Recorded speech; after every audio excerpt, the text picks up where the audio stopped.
Good afternoon. This is Jim Whitehead.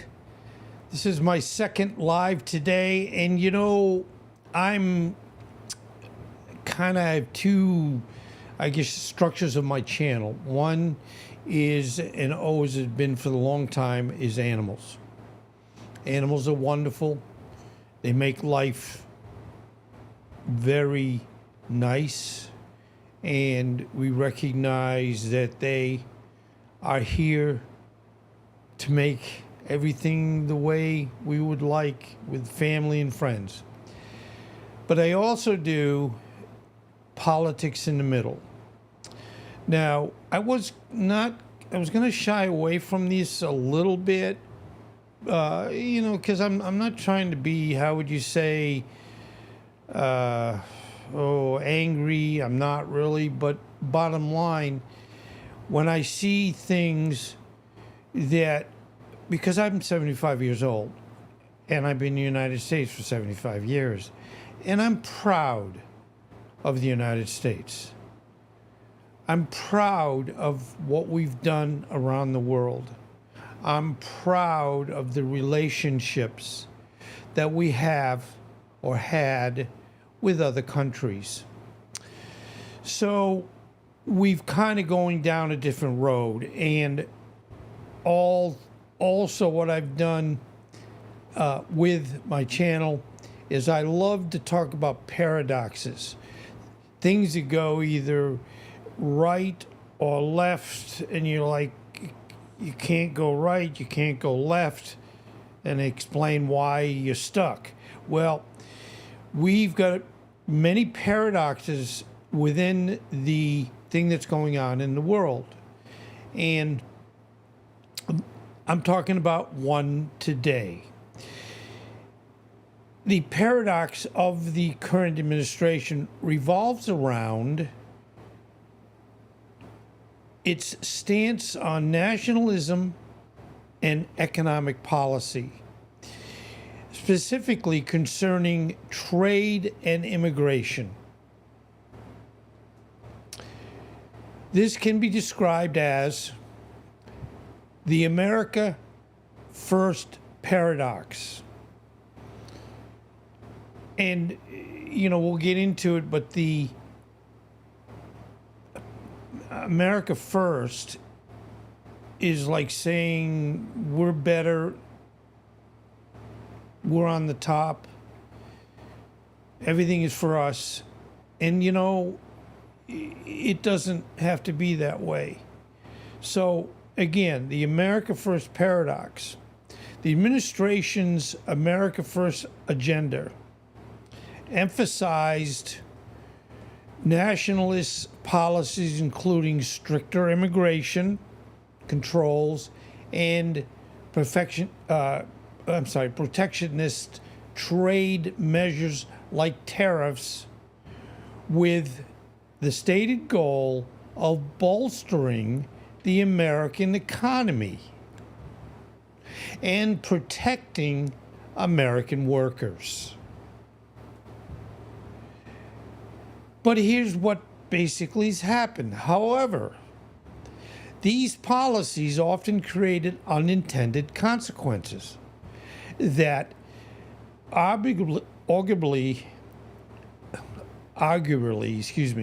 undermined those very goals. For example, trade tariffs, don't mind me. I swear I didn't drink this afternoon. Trade tariffs led to increased costs for American businesses and consumers, and retaliatory tariffs from other countries harmed American exports. Now you're looking at the shipping location in Los Angeles, which typically is loaded with ships that have containers that have things we're either sending out or things that are coming in. Now, what has happened is, because we have these tariffs, we're not getting goods. We can't bring them in because they're too expensive. People aren't going to be able to afford them. Now, the other thing that happens, businesses start to have problems.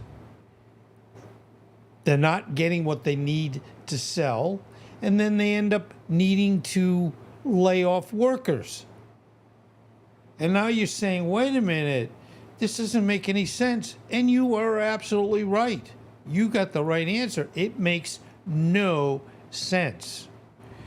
Now, admittedly, there's a point of where President Trump, for many, many years, have felt, and as he said many times, tariffs are a beautiful word. We're going to be a wealthy, wealthy country with tariffs. Well, we all have to be careful of something, maybe I thought was a great idea 20 years ago, or President McKinley had tariffs, but he didn't have very long because it's protectionism. And it has it where people are not going to send the things that we usually get, and we're going to have shortages. And as I showed you, closing businesses and very unhappy workers that you're looking at. It just doesn't make any sense at all.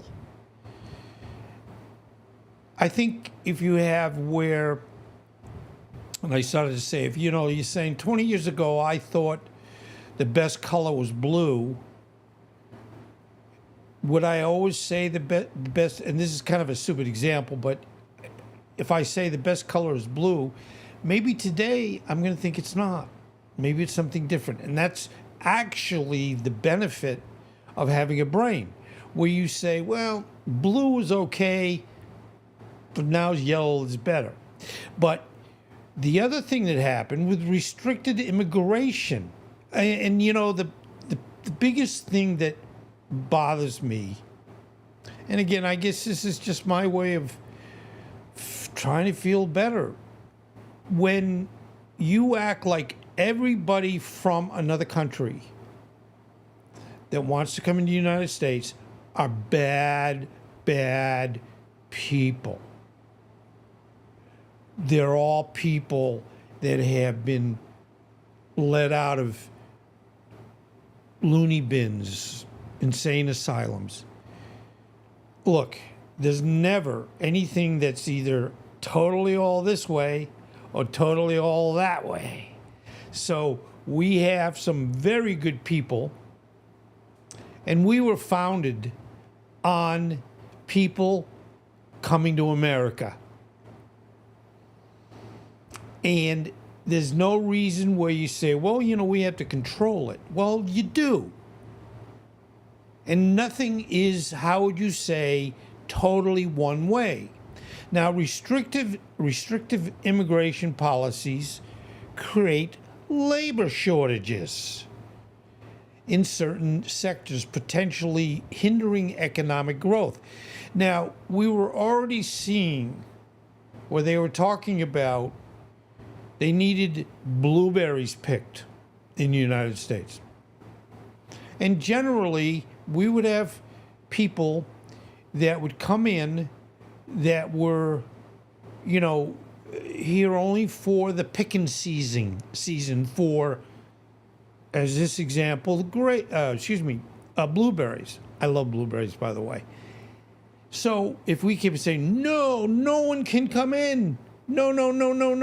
They're all bad. They're all bad. They're all bad. Who's going to pick the blueberries at $5 an hour? I might, because I need a job, but in general, in the structure of our financial needs, $5 an hour isn't going to make it. Unless you don't have anything else to do and you got plenty of money, you just want to have fun picking blueberries.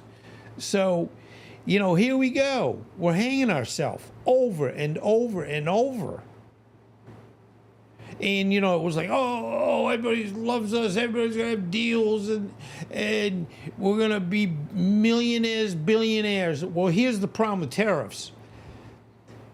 They're basically a tax on the American people. So if, let's say, and I using Walmart as an example because the chairman of Walmart was talking about, the prices are going up because we have to pay more for them, and so since it's not like something that just goes into, let's say, the blueberries, it is stuff that has to come out of our pocket money-wise. When my wife goes to the store, I mean, I'm almost saying you don't need to tell me, but every time she comes home, God bless, her name is 24, she will say, "Oh, this just went up $1. This went up $4. This was da da." I mean, it is constant. It's never like, no, things are kind of stable now. And they try, and this is the one thing that, and I know I'm going off here, but the one thing that really bothers me is, please don't lie to me about things. Please don't tell me prices are coming down.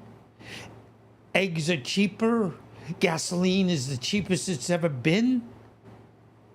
I don't know why any politician comes out and says these things when you then listen to them, and then you go to let's say, the gas station, and gas is 10 cents more than it was the last time you were there.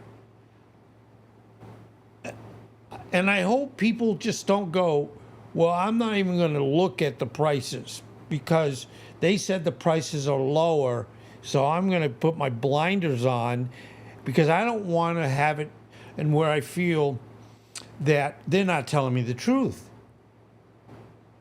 The biggest thing in life, and again, I'm 75 years old, lying doesn't benefit you. It doesn't benefit anybody. Unless, and I've said this before, if it's a white lie, my wife might say, "Do I look like I put weight on?" Well, yes, I want to be honest, but in that type of question point, I'm probably going to say, I'm going to lie and say no. And then when we were young, no one will remember this, but if we ever were going to tell a lie, I'm 5 years old, 8 years old, whatever, we would cross our fingers. When we say, "Oh, the sky is green," we would cross our fingers and put them behind our back. So it was like, it's okay if you're lying because you crossed your fingers. So if your wife says, "Hey, my beautiful," you want to say, you have to say, "Yeah." And I even forgot about this crossing fingers. So, you just do it and say, "Well, as long as I had my fingers crossed, it's okay." And one other thing, and this is just one aside, and I'm trying to be careful about not going off on tangents. When I was young, whenever we went by a cemetery in a car, we would have to hold our breath. Now, some of you are going to go, "Where do you get all that stuff?" I mean, I'm 75, so I probably did a lot of things that were what we did back then, and they probably don't do it now.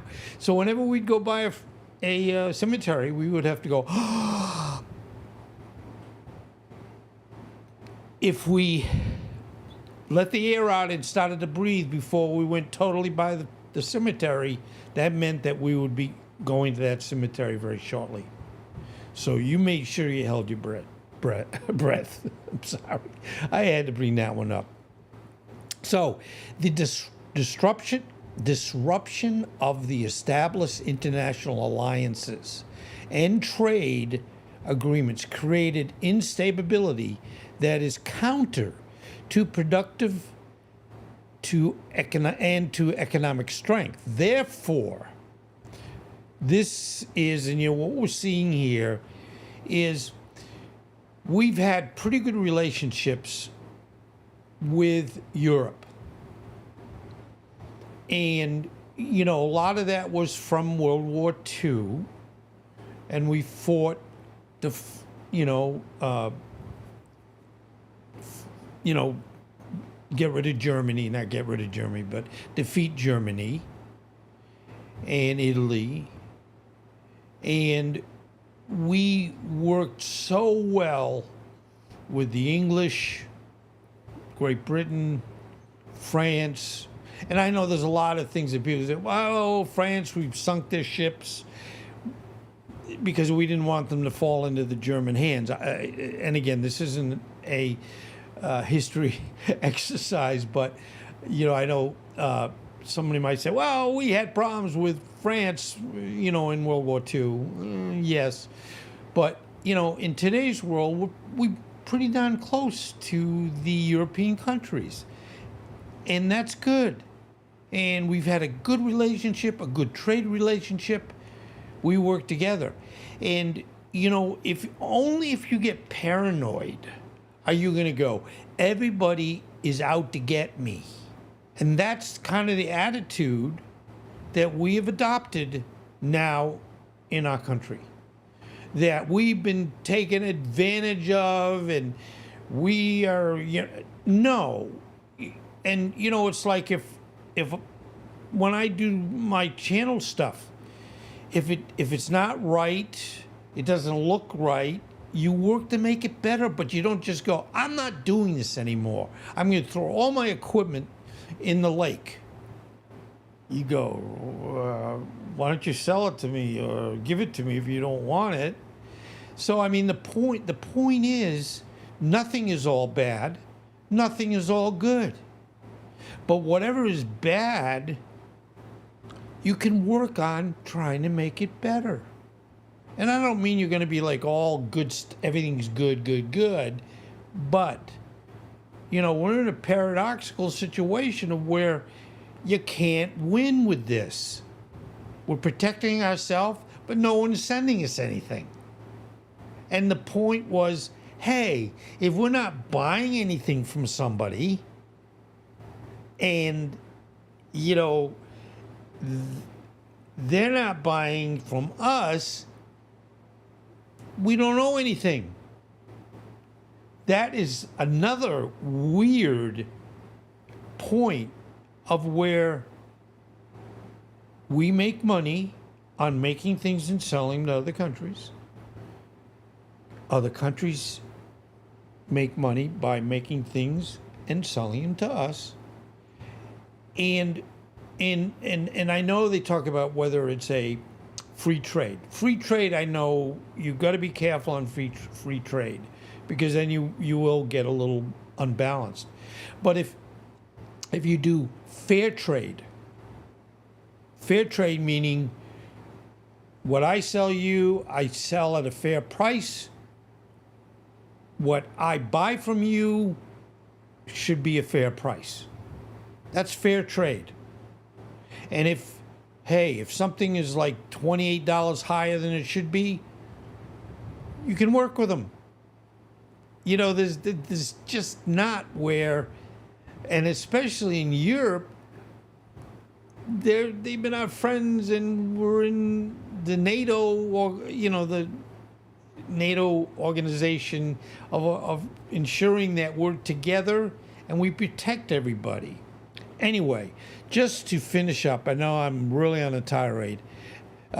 Therefore, the paradox lies in the administration's pursuit of nationalist policies that, in practice, sometimes contradicted the economic interests they were intended to serve.